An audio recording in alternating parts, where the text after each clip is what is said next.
खरीदार होता है, जो उसका ग्राहक होता है, वो दोनों बहुत अच्छे मित्र होते हैं आपस में।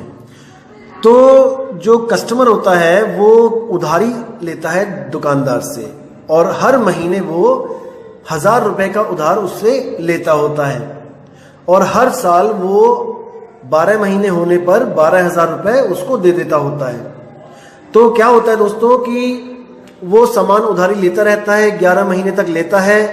12वें महीने में गलती से दुकानदार 1000 की जगह 1100 रुपए लिख देता है, गलती से 1100 रुपए लिख देता है और हिसाब क्लोज करके इंतजार करता है कि उसका दोस्त आएगा और वो सारे पैसे उसको देगा।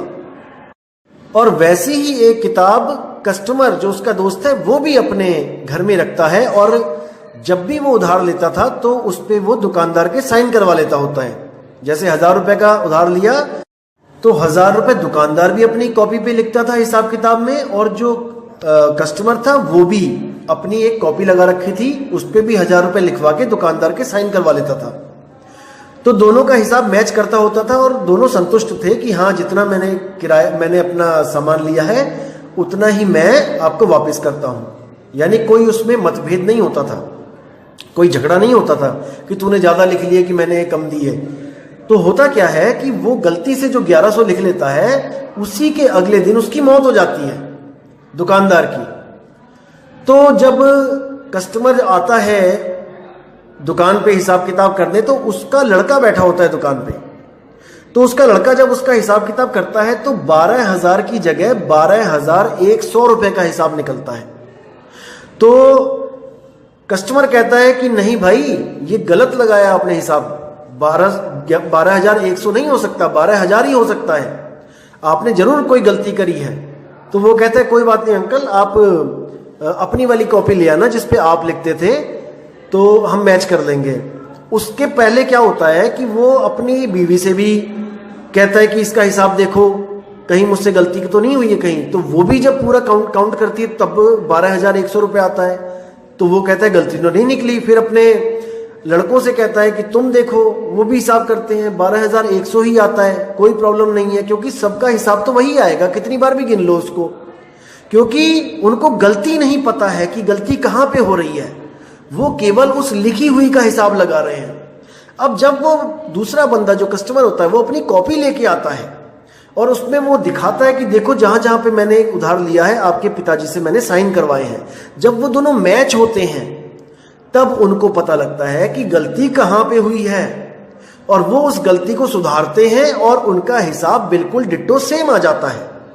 तो दोस्तों, यहां से आप केवल इस चीज को पकड़ो कि जब तक आप गलती को सुधारोगे नहीं, आपका हिसाब हमेशा गलत आएगा, चाहे आप उसको 100 बार कर दो। तो हिसाब करने में गलती नहीं हो रही है, गलती लिखने में हुई है, प्लस करने में नहीं हुई है। आप चाहे खुद से प्लस करो, उसको जोड़ो, चाहे कैलकुलेटर पे जोड़ो, चाहे कंप्यूटर पे जोड़ो, लिखा हुआ जो है उसको जोड़ने पर वही आएगा, जो एक बार आएगा वही 100 बार आएगा। लेकिन जब लिखने में ही गलती हो गई है तो भाई गलती जोड़ में नहीं है। इसी तरह जो शून्य से पहला जीव जो प्रकट हुआ है, जो कहते हैं नकली आत्मज्ञानी की महाचेतन सत्ता प्रकट हो गई उस शून्य में से, दोस्तों यही तो सबसे बड़ी गलती है। इसी गलती को तो सुधारना है। जब तक इस गलती को नहीं पकड़ोगे, नहीं सुधारोगे दोस्तों, बार बार ये शून्य आपको पैदा कर देगा, क्योंकि आप पैदा होने से पहले भी मरे हुए थे और आज भी आपको यही थ्योरी रटवाई जा रही है कि आपने मर जाना है, मर जाओ। दोस्तों कैसे मरोगे? मर रहे तो पहले भी थे, जिंदा कैसे हो गए? आज मरोगे तो कल को फिर जिंदा हो जाओगे, मुक्ति नहीं मिल सकती। इसलिए कबीर साहब कहते हैं ऐसा गुरु ढूंढ जो तेरी भूल को सही करवा दे, जो तेरी भूल को सही करके उस चीज को सही कर दे, तब तेरी मुक्ति होगी। इसीलिए उन्होंने बोला है पहले भूला ब्रह्म खंडित झाइयापन मानी, जो है सनातन सोई भूला और ये दोनों अज्ञानी। भूल मिटे गुरु मिले पारखी, पारख देई लखाई, कहे कबीर भूल की औषध, पारख सबकी भाई। उस भूल को तभी मिटा सकते हो जब पारख करोगे, परख करोगे, विवेक लगाओगे, इसीलिए मैं हमेशा कहता हूं कि विवेक की तलवारें तिखी कर लो, बिना विवेक के लूटे जाओगे, हर कोई लूट लेगा। नकली माल भी असली कह के आपको पकड़ा देगा, जैसे बड़े बड़े शहरों में होता ही आया है। चोर बाजार जैसे लगे होते हैं, आप वहां जाओगे, आपको नकली माल असली कह के चेप देंगे और आप उसको लेके घर आ जाओगे और आप नुकसान भरोगे। इसलिए दोस्तों, हमेशा विवेक को जागृत रखो, चेत रखो, सचेत रखो अपने आप को, ताकि कोई आपको लूट ना ले। क्योंकि मीठी मीठी बातें और अटपटी बातें करने वाले बहुत से मिलेंगे जो आपको बातों में उलझा लेंगे। निर्धुन की भक्ति करो, निर्नाद की भक्ति करो, निशब्द की भक्ति करो, और जब आप पूछोगे कि है क्या वो निर्धुन, क्या वो कोई शब्द है, तो कहेंगे शब्द से भी परे। तो कहोगे कोई आवाज है, आवाज से भी परे। कोई कहोगे कोई सुन है, गैप है, उससे भी परे। बस एक ही वर्ड रट लिया है, उससे भी परे, उससे भी परे। अरे भाई बता तो दे क्या है वो। नहीं बताएंगे क्योंकि खुद को नहीं पता।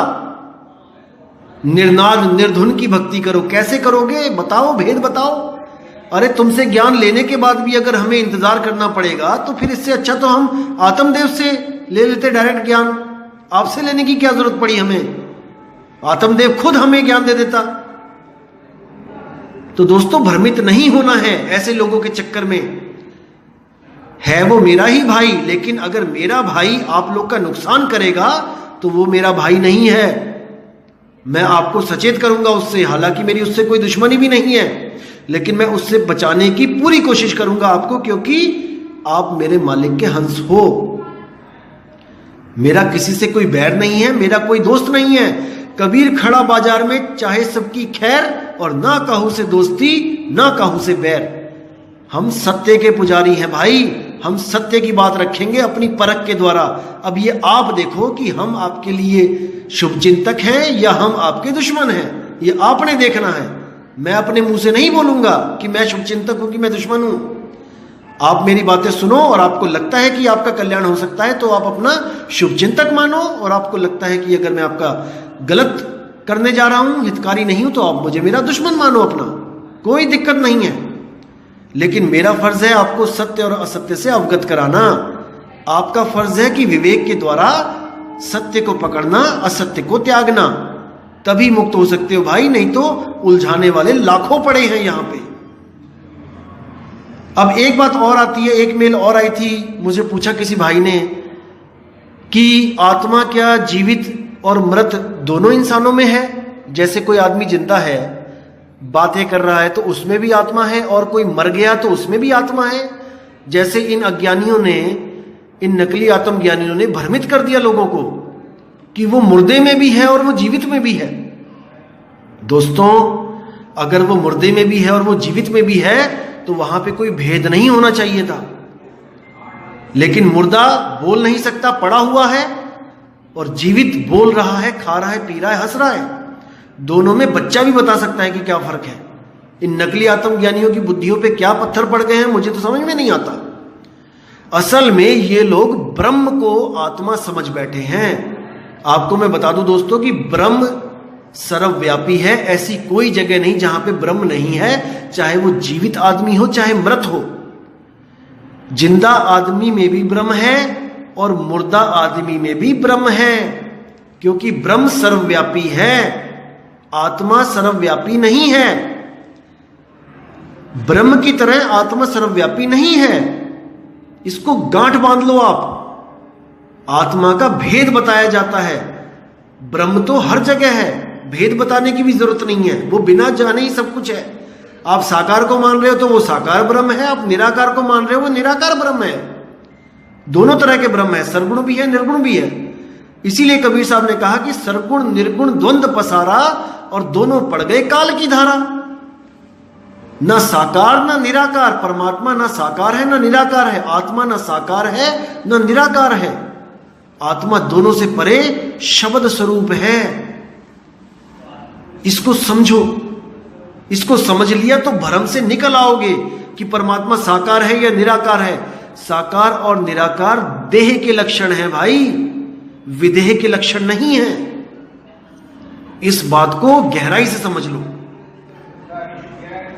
तो दोस्तों उम्मीद करूंगा कि आज के इस ज्ञान से आपके काफी भरम के पर्दे उठे होंगे और आप में विवेक शक्ति और बड़ी होगी कि आप सत्य और असत्य का निर्णय कर सको।